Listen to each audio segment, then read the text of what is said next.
King Gizzard and the Lizard Wizard are back once again, but this time they're releasing an orchestral album called Phantom Island, and they reportedly were writing these songs at the same time they were writing their last album, their only 2024 album, which is rare for the group. I mean, the last time they dropped only one album in a year was back in 2020, but they had one album in 2024, Flight B741, and at the same time, reportedly, that's when they were writing the songs for this upcoming Phantom Island, and they recorded this whole thing with an orchestra. So if you thought that there was any stone left unturned by King Gizzard and the Lizard Wizard, one of rock and roll's, I mean, first of all, most prolific, that part I feel is pretty much hands down. Like, can you think of another rock band that even comes close to their month over month, year over year output?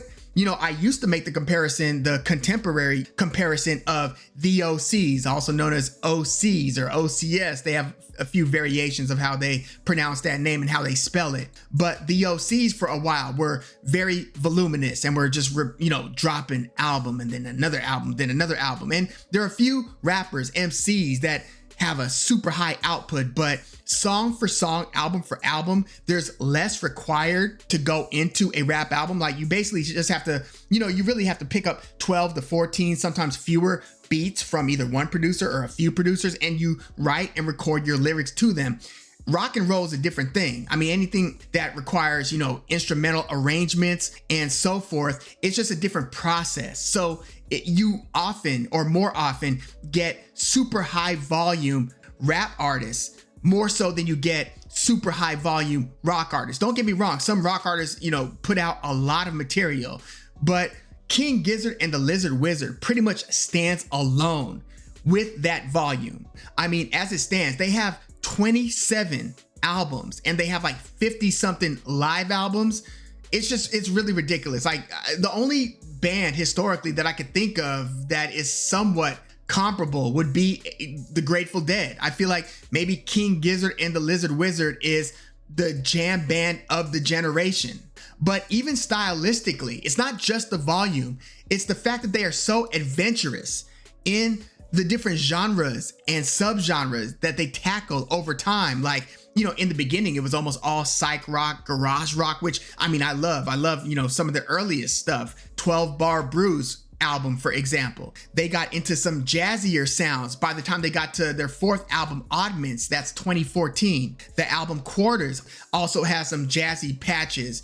The same album that I mentioned, Oddments, also has more folk than their previous stuff. Paper Mache Dream Balloon, that's 2015, has more folk sounds and arrangements, and it even touches a little dream pop. And then shortly after that, a couple albums later, they get into their microtonal phase over the next few albums. And that's not all they've touched on. They've touched on metal. Again, a lot of psych rock, progressive rock. I should have mentioned that first. They are, if anything, a prog band. They've got synth pop with some of their newest releases, electronic and synth pop. So stylistically, they've been all over the place. And again, with the volume, in 2017, they dropped 5 albums. In 2022, they dropped 5 albums. Incredible. And these aren't, rinse, repeat types of albums. No, I remember like track 1 from Omnium Gatherum. It's called The Dripping Tap. That's one of my favorite King Gizzard and the Lizard Wizard songs.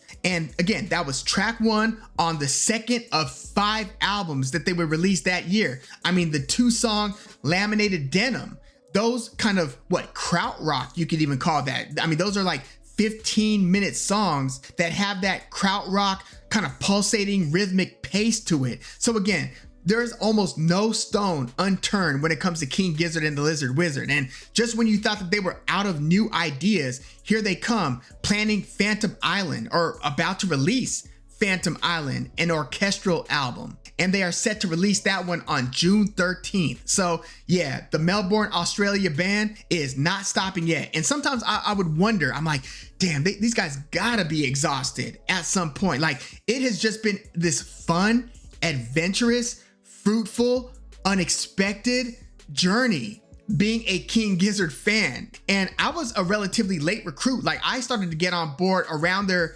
probably around their microtonal stage. I remember seeing the name pop up because me and my boy, we were doing video and shooting a bunch of LA rock bands and bands coming to LA. We shot Always, Mild High Club, who King Gizzard actually has a whole collab with called Sketches of Brunswick East. But we shot Of Montreal. So we did festivals and then we hit up all the local spots, you know, like the Echo, Echoplex and so forth. Bunch of different spots. We shot, you know, probably hundreds of bands. So I would frequently see the name King Gizzard and the Lizard Wizard. This is like 2015, 2016, 2017. Again, this is as they were getting into their microtonal stage. And for a while, I kind of lumped them in with the OCs and for some reason Ty Segall. But as time passes, you know, the OCs, they are also a very explorative, experimental, psychedelic garage rock jam band. And being a fan of them has been a super fun experience. But with King Gizzard and the Lizard Wizard, it has just been this relentless pace, nonstop. And again, I have wondered sometimes, like, are they gonna wrap it up sometime soon and just say, you know, we've done everything that we ever wanted or could have imagined doing as a band? It's been a great run. And then they take a hiatus. Again, to them, a hiatus is 1 or 2 albums a year. That's a slow year for these guys. And they have toned it down a bit volume wise since that 5 album 2022. They had 2 albums in 2023, 1 in 2024, and so far Phantom Island will be their first album in 2025. So maybe they're gonna take a more sane pace. But yeah, I've just been blown away over the years and they never cease to amaze me. I obviously like some of their albums more than others.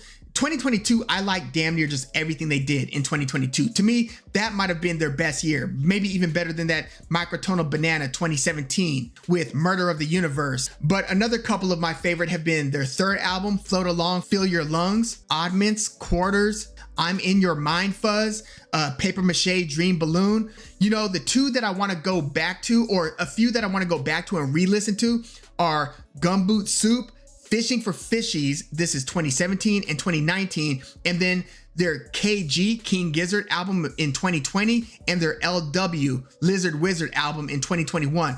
I do want to go back and visit those. I also like Butterfly 3000 a lot. Listen to like the first 2 or 3 songs. Again, they are super unexpectedly experimental. They pull out all the sounds you could imagine. And they also have these concepts, often very environmental concept albums, like Murder of the Universe, like Fishing for Fishies, like Ice, Death, Planets, Lungs, Mushrooms, and Lava. That was one of their 5 2022 releases. I like that one a lot too. And their Petrodorganic Metal album from 2023. These are all, you know, concept albums that either center around environmental issues or, you know, abuse of capitalism types of narratives and stories and realms that they build. But yeah, let me know your thoughts on King Gizzard and the Lizard Wizard. Again, I have just been blown away. It's been a super rewarding experience being a fan of these guys. And again, they're about to drop Phantom Island, their orchestral album, on June 13th. But yeah, let me know your thoughts in the comments. Like the video, subscribe to the channel if you love music like I do. I'm Woog. Thanks for tuning in.